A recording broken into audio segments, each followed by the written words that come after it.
اعوذ باللہ من الشیطان الرجیم بسم اللہ الرحمن الرحیم اللہم صلی علی سیدنا و مولانا محمد وعلی آلہ و صحبہ اجمعین برحمتک یا ارحم الراحمین الصلاۃ والسلام علیک یا سیدی یا خاتم النبیین وعلی آلہ و صحبہ وبارک وسلم صلو علیہ وسلم تسلیما۔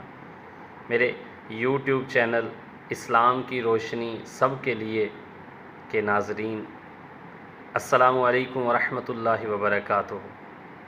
آج ایک بہت زبردست ٹاپک کے ساتھ حاضر خدمت ہوں اور کوشش کروں گا کہ اس ٹاپک کو صحیح انداز میں آپ کے سامنے پیش کر سکوں اور پھر ہم سب کے لیے یہ آخرت میں سہارا بنے ہماری بخشش کا۔ عمل پیرا ہونے کے بعد اللہ تبارک و تعالیٰ کے پیارے حبیب صلی اللہ تعالیٰ علیہ وآلہ وسلم کی ذات اقدس پر درود و سلام پڑھنے کے بے شمار فضائل آقا کریم صلی اللہ علیہ وآلہ وسلم نے ارشاد فرمایا، جو مجھ پر درود پاک پڑھنا بھول گیا وہ جنت کا راستہ بھول گیا۔ تو میٹھے اور پیارے اسلامی بہن بھائیوں، کوشش کیا کریں کہ دن بھر میں زیادہ سے زیادہ درود پاک پڑھیں، نہیں تو 313 مرتبہ درود پاک کی اپنی عادت بنا لیں کہ بزرگوں نے فرمایا جو 313 مرتبہ روزانہ بلا ناغہ درود پاک پڑھنے کی اپنی عادت بنا لیتا ہے تو وہ کثرت سے درود پاک پڑھنے والوں میں شامل ہوگا۔ الحمدللہ رب العالمین۔ آج کا جو ہمارا ٹاپک قرآن و حدیث میں جس کے بہت فیوز و برکات بھی آئی ہیں اور وعیدیں بھی آئی ہیں، وہ ہے ہمسایہ، حقوق ہمسایہ۔ یاد رکھیے کہ حقوق ہمسایہ میں بے شمار چیزیں آج ہم ڈسکس کرنے جا رہے ہیں، تو کوشش کیجئے گا کہ ویڈیو کو پراپرلی طریقے سے سمجھتے ہوئے دیکھیے گا، سنیے گا، اور جہاں تک ممکن ہو اس سارے معاملات پہ عمل کرنے کی کوشش کیجئے گا، کیونکہ ہماری آخرت کے ثمرات اس سے ریلیٹڈ ہیں، اور ہمارے پیارے حبیب صلی اللہ تعالیٰ علیہ وآلہ وسلم کی زبان اقدس سے جو کچھ بھی نکلا ہمارے دنیا اور آخرت کے لیے فائدے کے لیے ہے، اور اگر ہم ان کے برعکس کریں گے تو دنیا اور آخرت کی بربادی ہے۔ تو قرآن و حدیث کی روشنی میں اللہ تبارک و تعالیٰ نے قرآن پاک میں جو پڑوسی، جو ہمسایہ کے بارے میں حکم ارشاد فرمایا، وہ ہمسایوں کے بارے میں بتایا کہ وہ ہمسایہ جو ہوتے ہیں ان کے دوہرے رشتے بھی ہوتے ہیں، یعنی ایک تو ہمسایہ رشتہ دار بھی ہے اور آپ کا ہمسایہ بھی ہے، تو اس کے دو حقوق بن گئے۔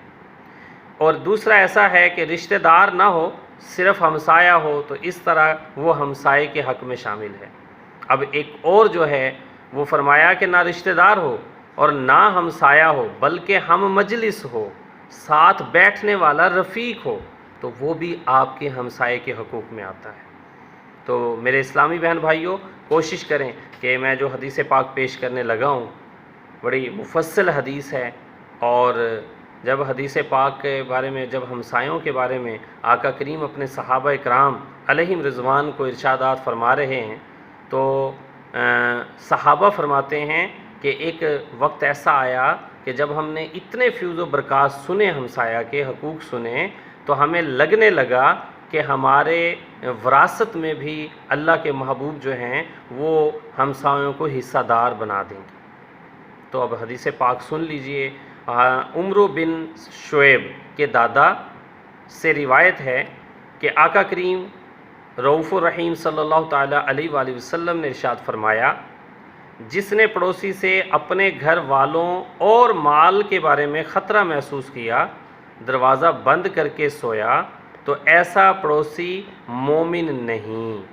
اب اس کا کیا تشریح ہو سکتی ہے کہ آپ کا جو پڑوسی ہے یا آپ جن کے پڑوسی ہیں، انہیں اگر آپ سے یہ خطرہ لاحق ہے کہ آپ ان کے گھر میں کوئی خیانت کر سکیں گے، آپ سے ان کو کوئی خطرہ ہے یا آپ کو کسی پڑوسی سے خطرہ ہے، تو اس کے لیے دنیا اور آخرت میں معاملہ خراب ہے۔ ہمیں غور کرنا چاہیے کہ ہم اپنے پڑوسیوں کے لیے کیسے ہیں، ہمارے پڑوسی ہمارے ساتھ کیسے ہیں۔ بلا جھجک ہمارے گھر کا دروازہ کھلا ہے، ہمیں یہ پتہ نہیں، ہمیں یہ بالکل شک و شبے والی بات نہیں کہ ہمارا پڑوسی ہمارے اندر آ کے کوئی خیانت کر سکتا ہے تو وہ پڑوسی بہت اچھا ہے، اور جس سے یہ خطرہ ہو کہ بھائی دروازہ بند رکھا کریں، یہ نہ ہو کہ ساتھ والے آ کے یا پڑوس میں سے کوئی آ کے کوئی چیز اٹھا کے لے جائیں، تو سمجھ لیں اس پڑوسی کے لیے لمحہ فکریہ ہے۔ آگے آقا کریم صلی اللہ تعالیٰ علیہ وآلہ وسلم ارشاد فرماتے ہیں، اور وہ بھی مومن نہیں جس کا پڑوسی اس کے ظلم اور دست درازی سے محفوظ نہ ہو۔ کیا تم جانتے ہو کہ پڑوسی کا حق کیا ہے؟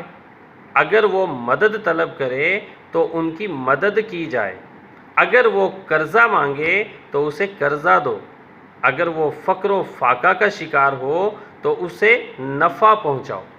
یہاں تک کہ تفسیر کے بارے میں ہم دیکھیں گے کہ آقا کریم صلی اللہ تعالیٰ علیہ وآلہ وسلم نے ارشاد فرمایا کہ مومن میں وہ بھی شامل نہیں کہ دوسرا مومن یا ہمسایہ آپ کا آپ کے ظلم و ستم سے، آپ کی زبان درازی سے، آپ کے خوف و خطر سے جو ہے پریشان رہتا ہو۔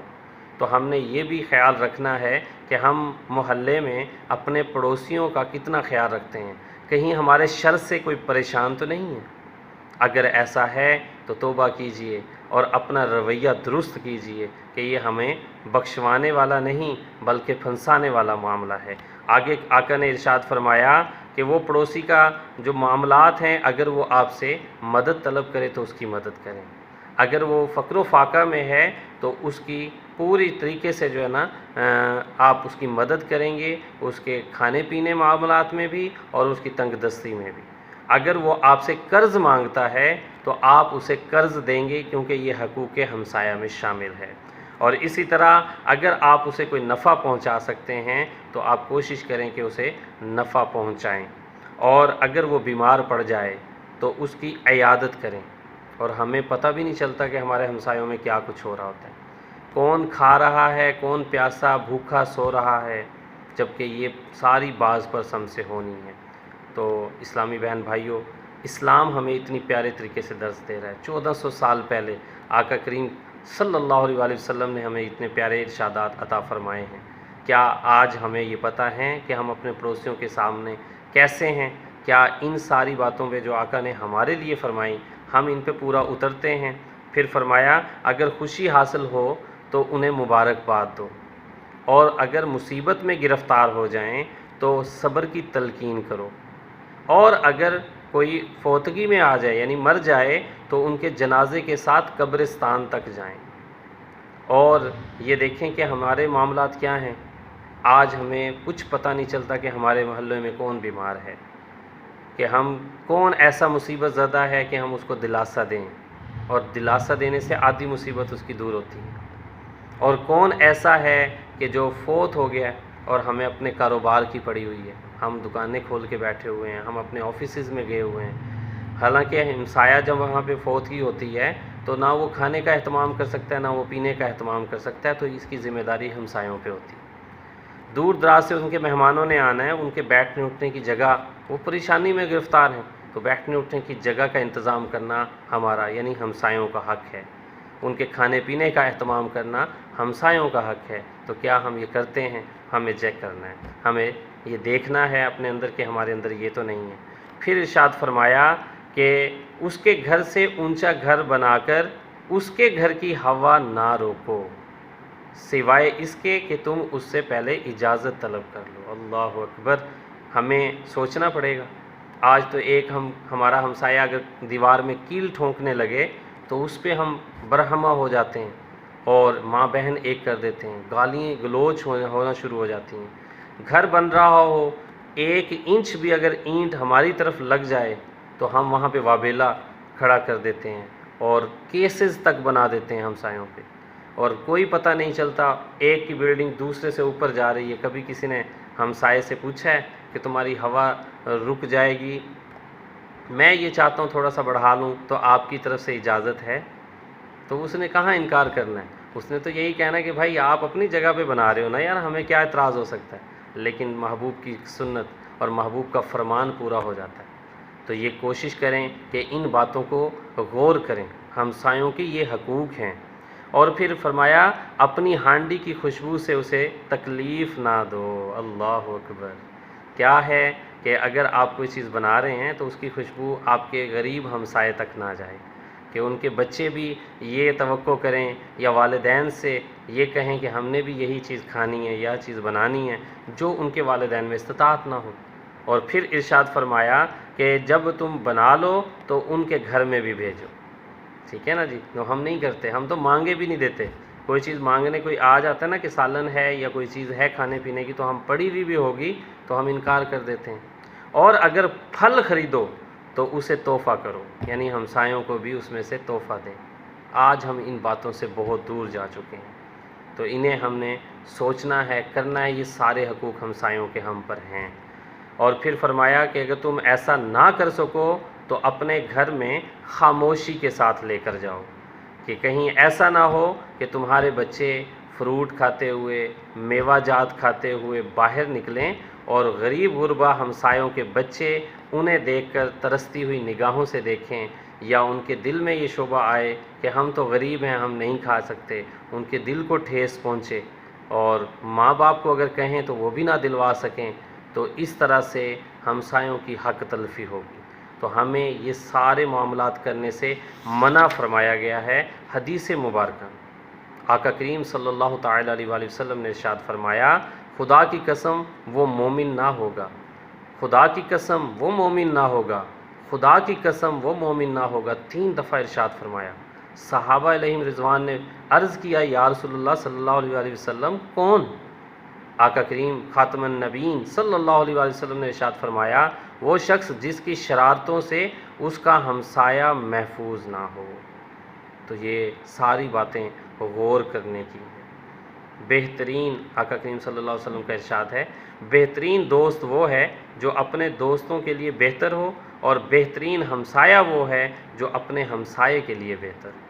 اللہ پاک ہم سب کو ان پیاری باتوں اور آقا کے ارشادات کو سمجھنے کی توفیق عطا فرمائے، ہمیں اپنے ہمسایوں کے لیے اچھا بننے کی توفیق عطا فرمائے، ان کے لیے مددگار ثابت ہونے کی توفیق عطا فرمائے، اور ان کے ہاتھوں میں نرم ہونے کی سعادت عطا فرمائے۔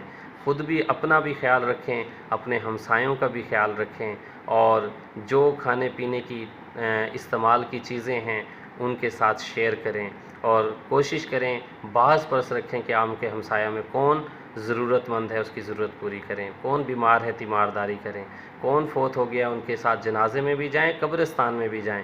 یہی حدیث پاک کا مفہوم ہے۔ مبارکباد دینے کا موقع ہے تو مبارکباد دیں، غمی میں ان کو صبر کی تلقین کرنے کا تو وہ کریں۔ اللہ ہم سب کو عمل کی توفیق عطا فرمائے، آمین ثم آمین۔ السلام علیکم ورحمۃ اللہ وبرکاتہ۔